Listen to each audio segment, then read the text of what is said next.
Welcome back to the podcast, Offsides, College Football Top 25, with John, Kalhin, and Michael. Hey, good evening, everyone, and welcome to Offsides, College Football's Top 25 plus 5 with your host, John. And, of course, Kalhin is out tonight. He is sick, but I will fill in for his spot. Usually I'm just comedy relief. However, I'm going to try real hard to be real serious. Probably won't work, but oh well. Anyway, we are going to get into it. We've got so much to talk about. I'm going to hand it right on over to John. And John, I want you to go ahead. You want to start from number 50 or number 1? It's up to you. Well, this is the portal from our number 50 to our number 1. And number 50, University of Ohio. Their coach was in the first year. He was 9-4, and they give 22% of their revenue to NIL. Which probably isn't a huge revenue, but it's a good one. It's at least something for the Group 5 people. Yep. I like it. They continue, the Bobcats continually have a pretty good team. They've been pretty consistent. Are they strong against the big boys? No. But in their conference and other areas, they play consistently well, and they're pretty strong. So they got a little cash to work with, and I believe they can bring in the talent with them and do well. So the first one on their NIL portal, their running back, 20% of their carries, he's gone. Well, they're not going to do as well. I don't know who they're recruiting or who they are trying to get out of the NIL, but Daniel Bruni, he's done. He's had enough. I don't know. 20% of their offense goes through him. It no longer goes through him. So I would bet he's trying to get a transfer, not even a transfer, seeing if he can get some NIL money and get into a Group 4 team. But there's no hint of where he wants to go. Just down the street is Ohio State, but I think they're full at running back. Oh yeah, they're full loaded. I mean, yeah. I mean, and the it's next just not guy, going to happen. Chase Hendricks, he's a wide receiver, junior. 35% of their passes went to him last year, and he is looking for something else. And there's no reason for the transfer given. It's just like you're here or you're gone, or you're available. So well, if the running back books and he's almost 22%, and he's like 25%, he's got to figure, okay, now he's gone. I ain't hanging around, and both of them just said, "I quit," yeah. And they're gone. And that's what you're seeing from the Group 5 schools is either they're used and they're really good and they leave, or they're not used at all and they want to know why. Yep. I could see that. So the third guy is a backup starter for the wide receiver. 10% of the targets go to him. So the first three players, 65% of their offense, bye-bye.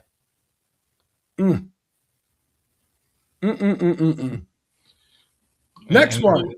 And who's left on their NIL? Nick Segura. He's a freshman. He had less than 5% target.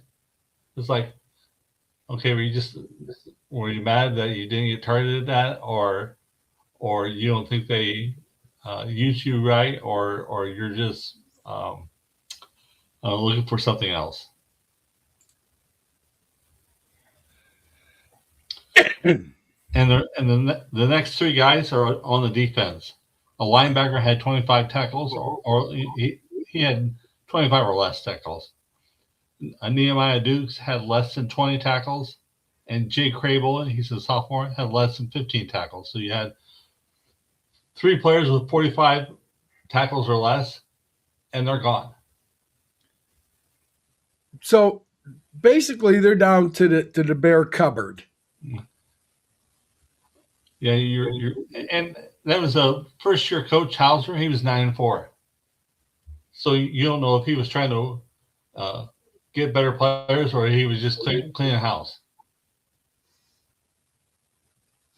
Yeah, but you don't take the frying pan and beat yourself on the head. Yeah. You know what I'm saying? I mean, and expect to get cooking like next season when you don't have no one. So it'll be interesting to see what the Bobcats do this year. And you just hope they have transfers in and they recruit well. But like I say, when you got Ohio State that's 50 miles down the road, it's rough to get players. Yeah. But you could get the leftovers. I mean, my thing is this. Who wants ground chuck when you can have prime rib? And, so it's kind of one of those deals,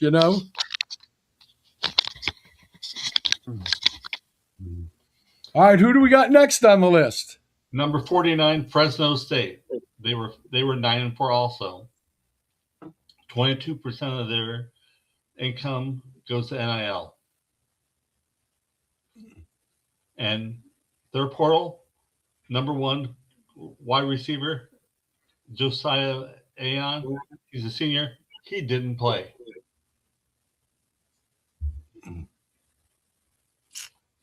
He didn't play? He didn't play at all in 2025. That seems like a waste. And the next person in their lineup to leave, Tim Thomas, linebacker junior. He had 8 tackles a game.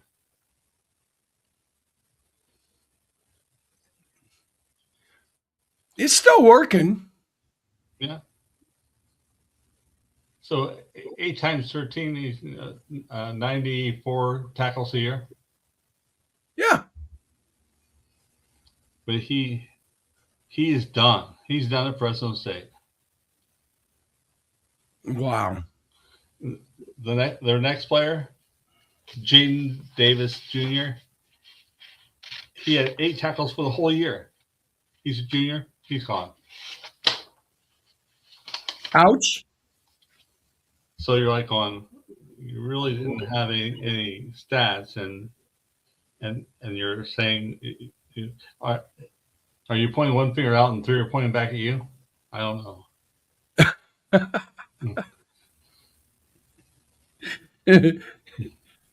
Next school.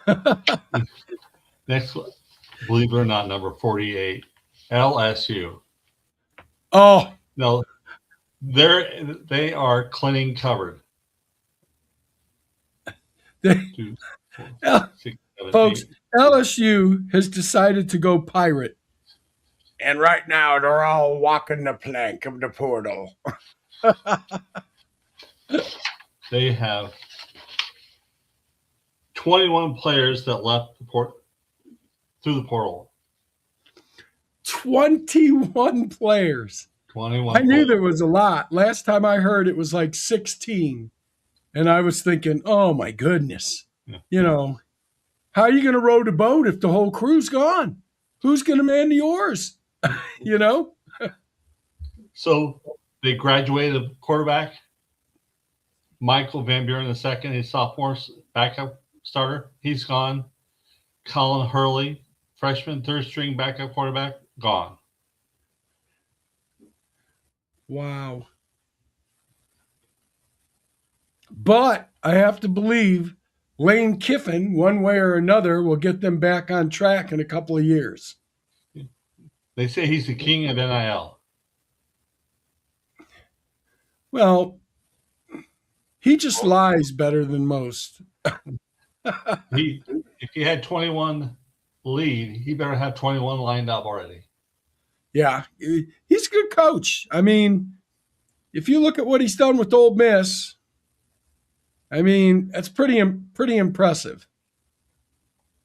And what's crazy is you would think that the younger players would be interested in playing at LSU. They are hightailing out of there. They had a running back and 4 wide receivers, true freshmen, leave. Wow. I guess they're not going to play the cut game. That's crazy.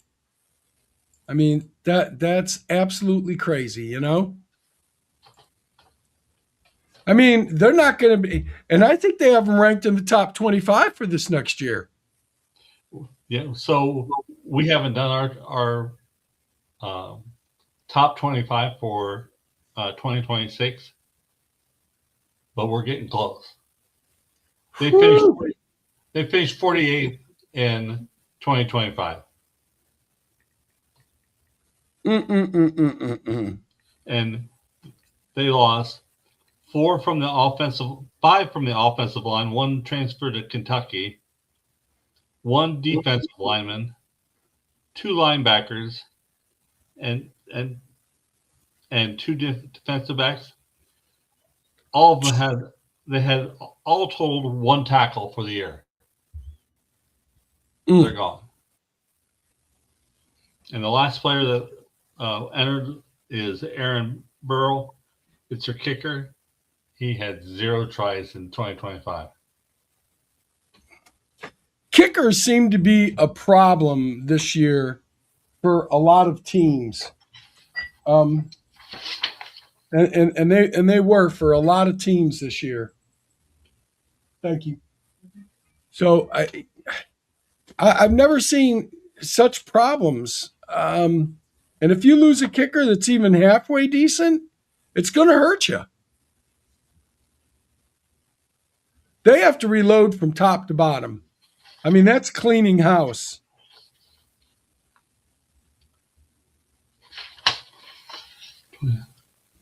That's got to be the high-end house cleaning, John.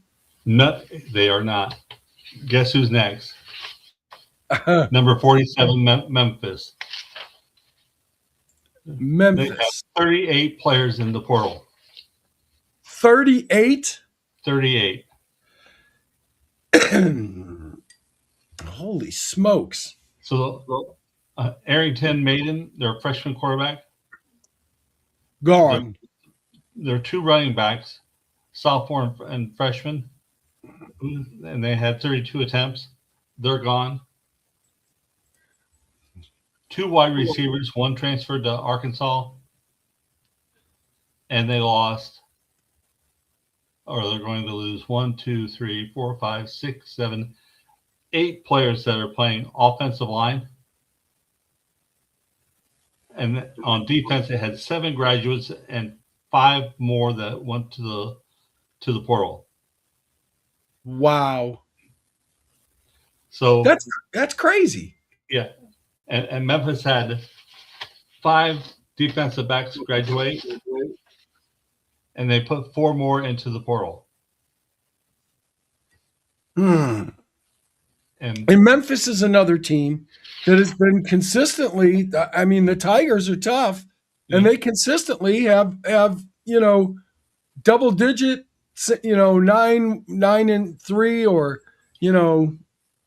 10-2 seasons. So, and I don't know if in 2026 they have a new coach, Huff.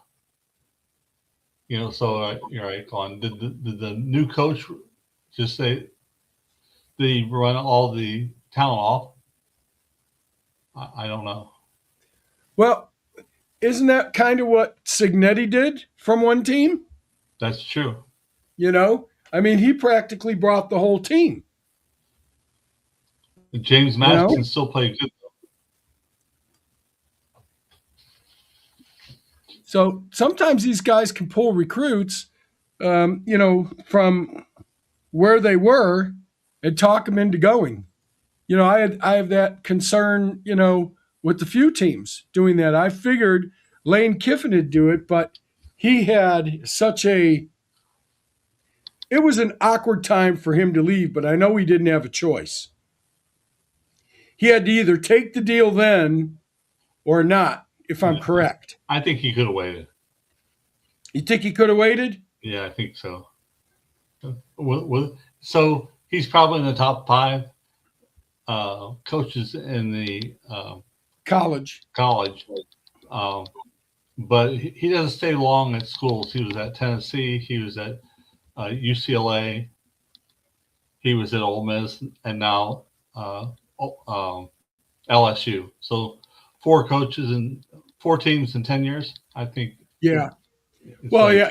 Tennessee was just it was like not even a stopping point really for him.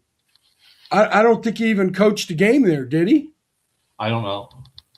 I don't think he even coached a game there. They didn't seem like they wanted him. He didn't want them. The board did, but then he bailed right away, I think. And the question is, had he stayed, would they have beaten Miami? Miami was what? A half a dozen plays from win or lose? Oh, absolutely. And they were still criminalistic on defense. I mean, I've never seen a team get away with so many holding calls and blatant pass interferences than watching the game. Yeah. And it wasn't just that game. It was multiple games during the year. Holding the jerseys and shirts of, the receivers of other teams, the offensive line tackling, the linemen on the defense. I mean, it was like, oh my God. When you play in a bowl game and a different conference is going to be the referees, you're going to see things a lot different. Yeah. Well, it's part of the game. And I mean, what they call, what they don't call. And I get it. They want these kids to play. I get it. Let them play it out. But it just seemed like an abundance to me. I mean, there were some pretty blatant ones that they got away with. And I'm thinking, where the refs? Where they at? They're like Magoo. They didn't see nothing.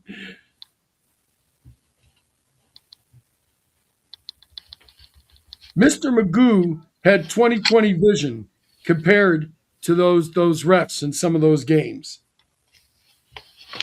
Well, not all of them, but in some of them. You know what I'm saying? Yep. And I think a lot of teams got away with different things. Horrible play calls, and you couldn't review them. And that's the problem. When you can't review it like that, I mean, but I know that you can't review them all, or the games will take 4 hours, 5 hours. Yeah. So I get that too.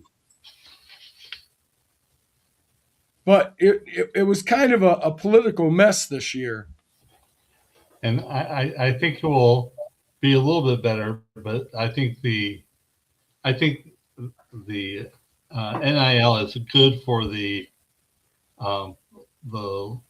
Group 5 teams moving up, but I don't think it's good for the movement between the top 4 conferences. It is and it isn't. I mean, it's definitely leveled the field, but it's a me type mentality now. And, you want to see a team that isn't built just off of the NIL, but off of young kids coming out of, high school, developing them and moving on from there. It's, I have questions when they do stuff. It's some of it is like, it's more geared pro than it is geared college. I mean, there's got to be some kind of like cap or something on it. You know what I'm saying? So in the off season, Ohio State and Texas Tech, both of them have exceeded $60 million in their NIL funds. It's a lot of cash. That's a lot of money. Yeah, it's a lot of cash. That's almost the Jets payroll. You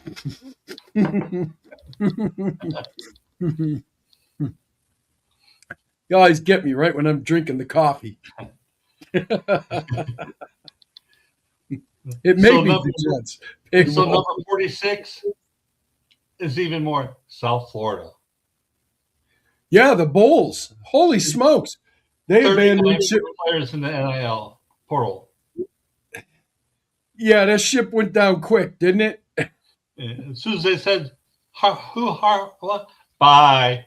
Yep. That was it. And will Heartline be successful there? Maybe in time, but not in 2026. So they had 1, 2, 3, 4, 5, 6, 7, 9 players transfer, they transferred to Auburn. Wow. Well, and there's a perfect example. They went from P5 up to P4, and so they upgraded up the ladder to get a little cash. Now I don't know what Auburn's fiscal NIL is, but I got to figure it's pretty good. Yeah, Auburn is 22% of the revenue. Yeah, so who is not capping it is Vanderbilt, Ohio State, LSU, Texas Tech. Eventually it's going to be the top 10. Yeah, they're not going to feel the pinch like everybody else. There's no question,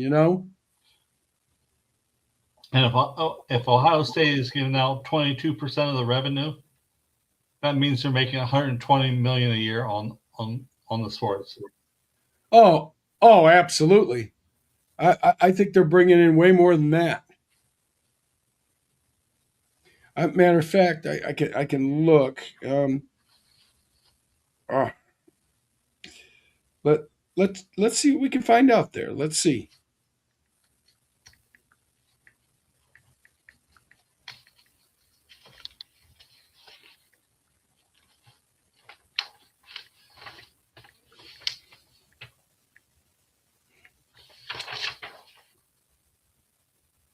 $336.1 million in 2025.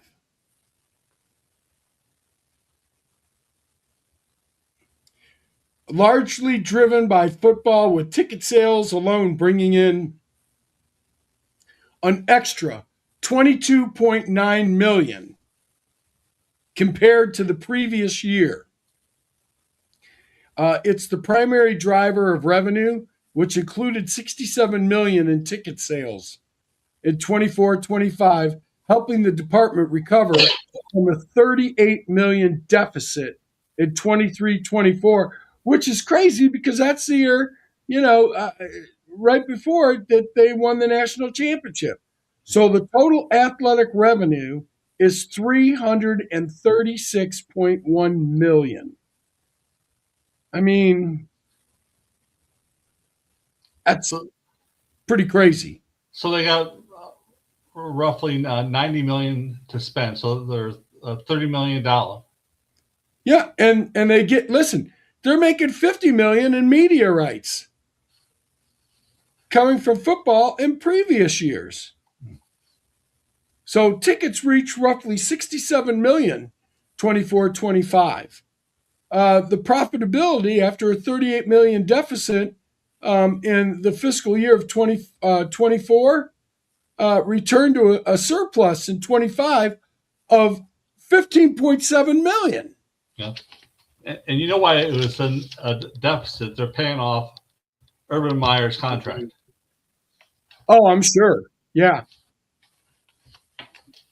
Yeah, and I don't know how these schools are doing it, paying out these coaches. I mean, when you look at Penn State, when they're going to have to give So the Penn man. State was pretty smart. They dealt with Virginia Tech, and they split Franklin's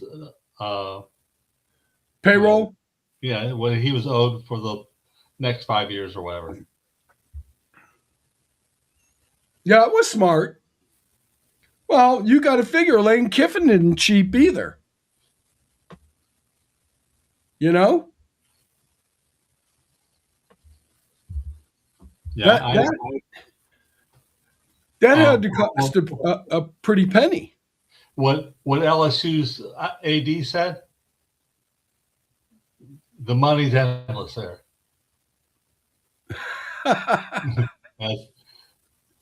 He goes, we expect to be in the top 10 because the money's endless.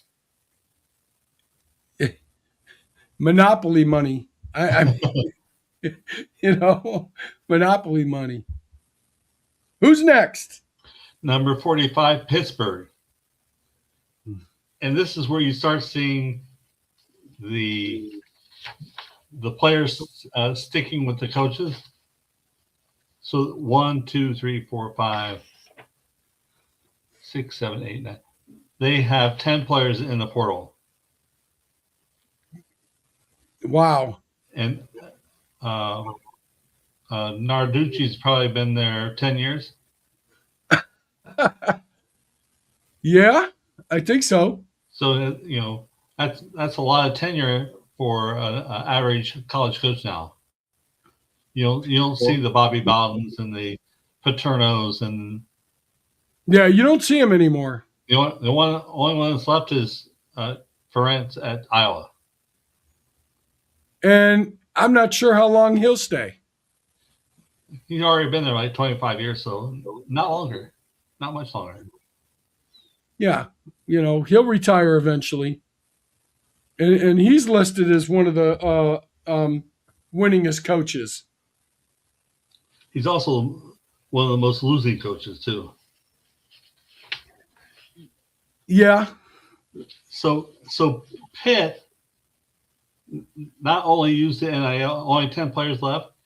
They had one transferred to LSU, one transferred to Texas Tech, one to Vanderbilt. The rest are in the portal. So they're only giving up really 7 players because 3 of them are transfers. Wow. Next up. Number 44. Old Dominion.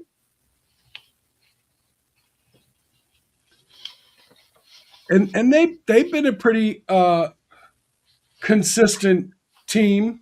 Well, their coach has been there for 6 years, but he's 30 and 37.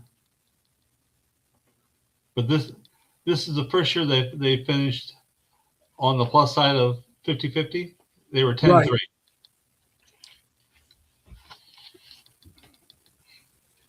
So they go through it about every 4 years. What's crazy is Old Dominion transfer to Wisconsin, transfer to Maryland, transfer to LSU, and then they had the other 6 players in the portal.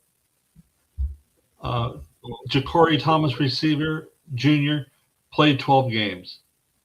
Jackson Forrest, true freshman, linebacker, played 12 games.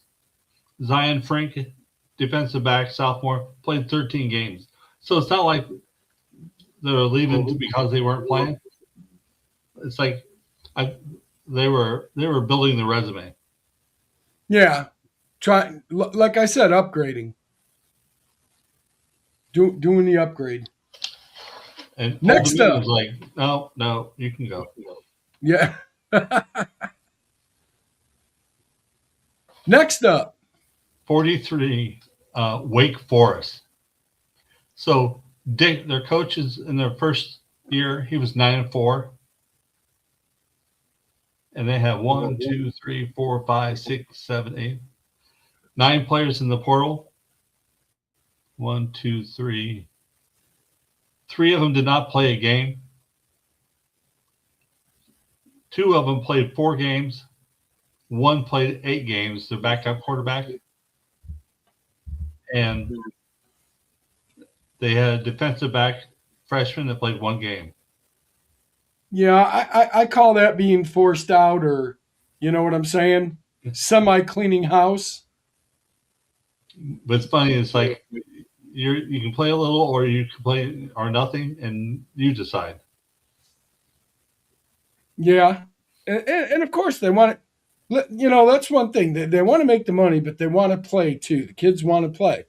So, and So Wake Forest, their junior quarterback and their junior running back and their sophomore running back played 1 game. They had 1 rushing attempt. Both of them are gone. wow. And those are the schools that are having the hardest to get good kids in. You know, but Wake Forest can do a lot with nothing. Yeah. They're 9-4. Yeah, that's what I'm saying. And you know, but they're in the ACC, so they can afford that to some degree. But you know, it's. I know Miami likes to think they're back. We'll see. Yeah. So number 42, Hawaii.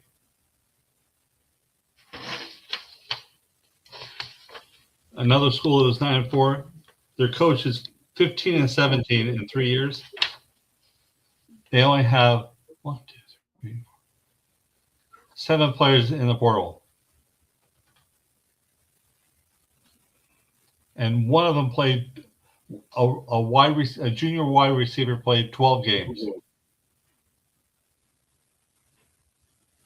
Wow. The rest of them hardly played at all.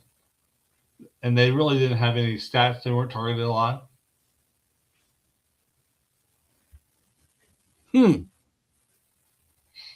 Makes you wonder. It does make you wonder. And their backup and their third string quarterbacks are gone. Luke Weaver and Demarius Davis. So their big thing is replacing their quarterbacks and their wide receivers. Everyone else is staying. You know, and for a school like Hawaii, I mean, it's Hawaii. You know, I mean, you're going to go to college in Hawaii? Yeah, I mean, I don't know. It seems pretty pleasurable to me. You know, you can either get hit on the field or you get hit by a coconut. Yeah.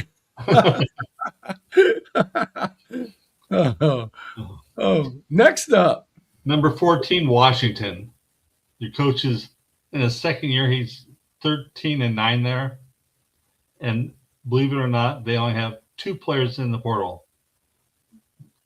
They were pretty good this year. Junior quarterback and an offensive redshirt freshman. That's it. Yeah, but I mean they weren't bad. They were pretty strong this year. Got a bowl game, went to the bowl game, won that. You know, I think they're showing a lot of promise for next year. So what they have to replace is so they graduated their quarterback. Their junior quarterback played in 13 games. Would be the starter. He's gone.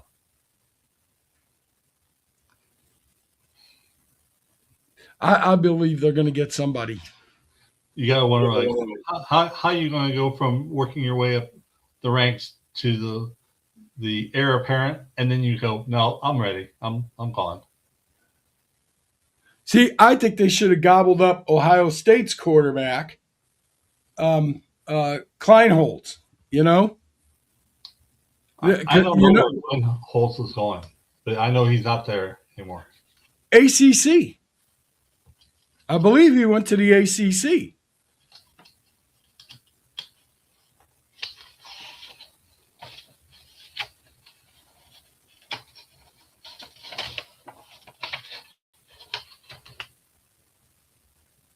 Yeah, I don't have a mark, but I just know he's gone. So and I think he's going to do just fine, you know? All right, let's close that one out and go back.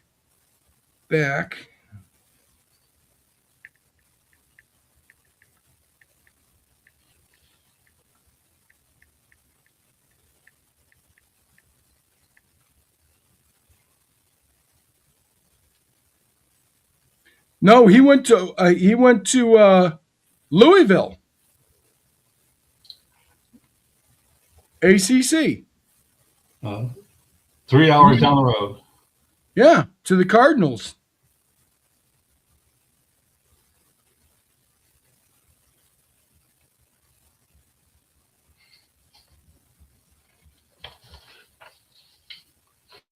Yeah, so he's headed to Louisville. I think it'll be fun to watch him this year. But then again, last year we thought Louisville was on a roll, and then they stunk it up. They get in the top. They get our top 25 and get to number 20 and lose and fall back down. That was like with that Clemson game. You win it. No, you win it. You know, we don't want to win it. We want you to win it. That was almost just embarrassing the whole way, especially in the fourth quarter.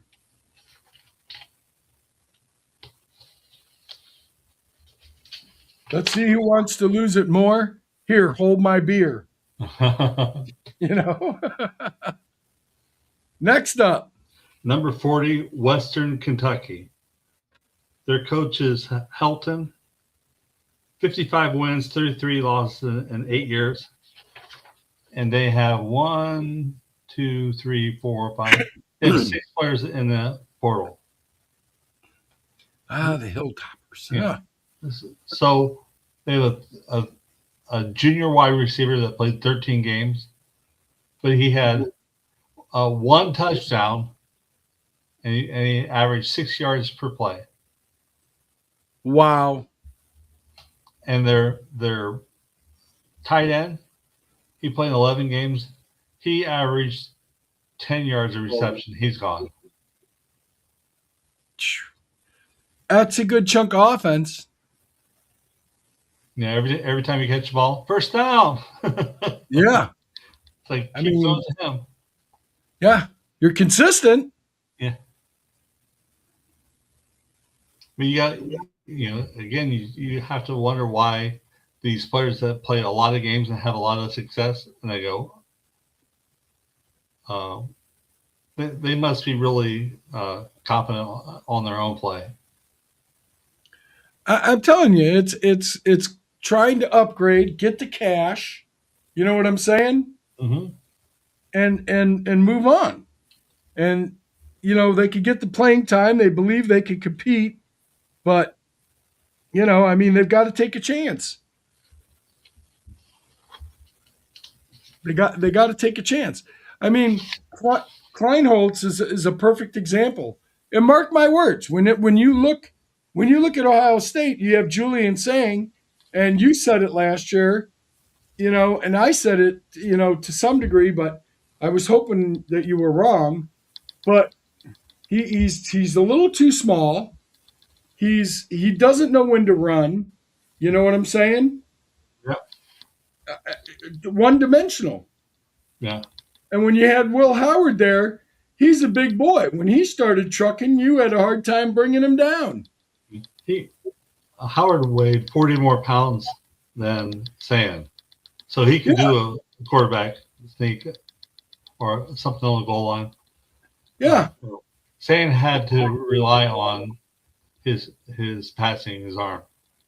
And that's what I mean. So when you get somebody like Kleinholz, who was good at running, he was bigger, he threw pretty much really accurate, maybe not as accurate, but of course he's going to leave, and I think he's going to do some great things with Louisville. What he doesn't realize is he had world-class receivers. Yeah, that's true, but he wants to play. And I think that he's more interested in that. You know what I'm saying? And he'll get a little cash. I mean, think about it. The poor kid, the only games I think he really played in, unless the score was really run up, was against Missouri when the whole team bailed in the transfer portal. Yeah. You know? Everybody set sail. So, yeah, these kids want to play. You know? Yeah, they're not going to sit there and do 2 a days and practice and then watch. Yeah, who wants to do that? That's not fun. So, next on the list. Number 39, Clemson. That's surprising now. That that was 2025, number 39. Sweeney is 185 with 52 losses in 17 years. Has he been there that long? Yep. Wow. And they have 7 players in the portal. Tight end Josh Sapp played 13 games. He had 19 targets and 13 receptions. And the rest of them played 4, 5, or 7 games. But not a lot of stats. But at least he got in. Yeah. You see a lot of these people that are players that are in the portal, and it's like, did not play in 2025, did not play. Well, I believe the quarterback is gone. Kublik. Yeah. Klubnik. He's gone. So he graduated. All of their quarterbacks stayed. None of them went to the portal. Well, yeah, the senior left. He's gone. So with him gone, it opens the door and, next guy up. But, ever since, the kid before Klubnik, what was his name again? He wasn't good. I don't remember. Yeah, I don't either. See? Point made. But, they've had a few good quarterbacks there and consistently in the top 5 or playing for the national championship. And it just, they didn't take the money. Mm-hmm. They don't do the NIL. How do you expect to compete against other teams if you're not going to do that? Well, you saw what happened in Oklahoma State. If Sweeney doesn't change and at Clemson, the same thing will happen. Oh, absolutely. Yeah. I was surprised it didn't happen when he was like, listen, if you're tired of winning, get rid of me. I'll go somewhere else. And I was thinking, dude, you aren't winning. You're getting crushed. So I was surprised they kept him then. But somehow or another, he eked it out to get back into a bowl game. That was a miracle. And did they win their bowl game? I can't think of who they played.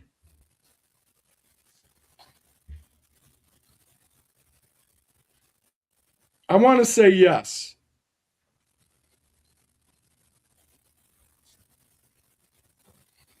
Mm-mm. All right, we're at 39. 38 Houston. All right, hold the thought on Houston because I've got to get off here in about 3 minutes. Okay. But let's talk about Indiana, Miami. What did you think? I nailed that game. I enjoyed it because it went back and forth and it wasn't a blowout. But I nailed that game mathematically. I missed the score by 4 points. I got the rushing yards of both teams correct. I got Indiana's right on those, and I got Miami's off by 12 yards. I'm like, I could not have dreamed a better scenario. It worked out good. You know, I knew it. I said Indiana was going to be the first team in the expansion to go undefeated, which is going to be a hard thing to do. Signetti's going to look like an ace. You know, he's going to get recruits. It's the first time they've won a national championship. They ran through the top 10. They did great. With Mendoza for 2 years. With Mendoza graduating, his brother transferred to Georgia Tech, and Indiana's new quarterback is Kansas State's Josh Hoover. I don't know much about him. He was in our preseason Heisman favorites, but he just faded away. Yeah, he did. Yeah, it didn't pan out for him.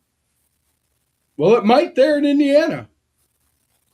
Well, you can see it when Mendoza left. You did not look good for the next quarterback because you know Signetti was looking for a national threat that was a junior or going to be a senior, but he wasn't going to rely on the third year buildup.